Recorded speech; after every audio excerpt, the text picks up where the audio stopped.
You touched on it a little bit, but you started the Unbroken Foundation with a couple of your buddies. What is the Unbroken Foundation and what does it do? What's your mission, if you will? Yeah, so our mission is to kind of improve the outcomes of individuals with spinal cord injuries, to kind of empower the individual. And so, over the years, we've done that in a number of different ways. In the beginning, we really supported that transitions program at the University of Washington and Harborview. They had a lot of different programs, and they had a lot of physical therapists and doctors, and they had just like all the infrastructure in place to really reach people and have some positive impact. So the money that we raised for that program was able to do things like get people back on the road driving, and it helped them get skiing lessons, or get back one-on-one like swimming lessons, getting into hand cycling or kayaking. And so that was sort of where we focused for the first probably 4 or 5 years. And then eventually we got into kind of supporting more local groups, sports teams, trying to like kind of get down to a more grassroots level once that program at the university kind of disbanded.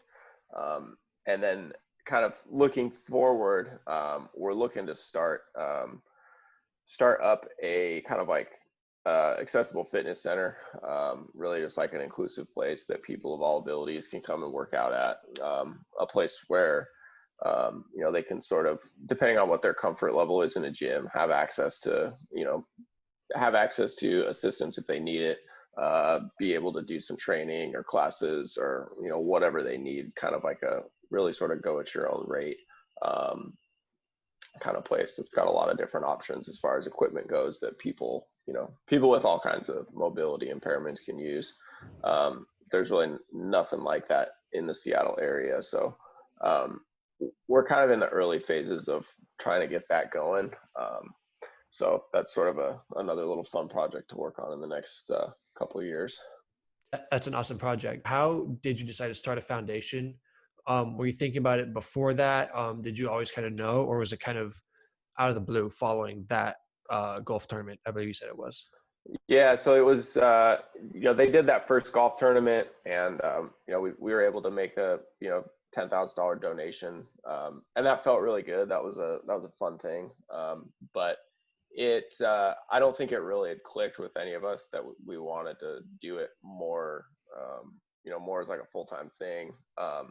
But it was a couple of months later, I had the opportunity to go out to a really massive fundraiser out on the East Coast that the Travis Roy Foundation was doing, which was their annual wiffle ball tournament. And that was in 2011. It was right at about a year after my injury. And I got to go out there. I met Travis, and I met all the people that kind of run that foundation. And we watched this amazing event. We saw them raise a couple $100,000, and, just kind of doing some reflecting that weekend, really thinking about, like, wow, like what a cool thing that these guys all started. And, my friends from the foundation, they were out there on that trip with me. So we all were kind of inspired and motivated to do something bigger after that weekend. And so that really was kind of like the genesis of the idea to move forward. And so we started brainstorming names for a foundation, and we talked to with the CPA friend and figuring out, the paperwork that we were going to need to do. And, we got together one weekend and put our heads together and knocked it all out. And then, that was really where the Unbroken Foundation was born. So yeah, that was in 2012 when we got that fully launched and ready to roll. Was that a hard process to actually get it started? And what were some of the challenges? Was it a lot of figuring it out, or was it kind of seamless and easy to kind of, paperwork, whatnot, whatever it takes to Um, start a foundation? Yeah, I mean, I think it wasn't that bad because we had a good friend that was able to help us out with all that paperwork. He had done it before, and so we had this CPA that had all the expertise. We were able to kind of pick his brain, and he was able to serve as a guide for us as we went through and did all the paperwork and, wrote our bylaws and got all of our articles of incorporation and everything established. It's definitely a long process, and there's a lot of like T's to cross and I's to dot. But yeah, it's not too bad. It's a good amount of work to do though. But yeah, it was totally worth it.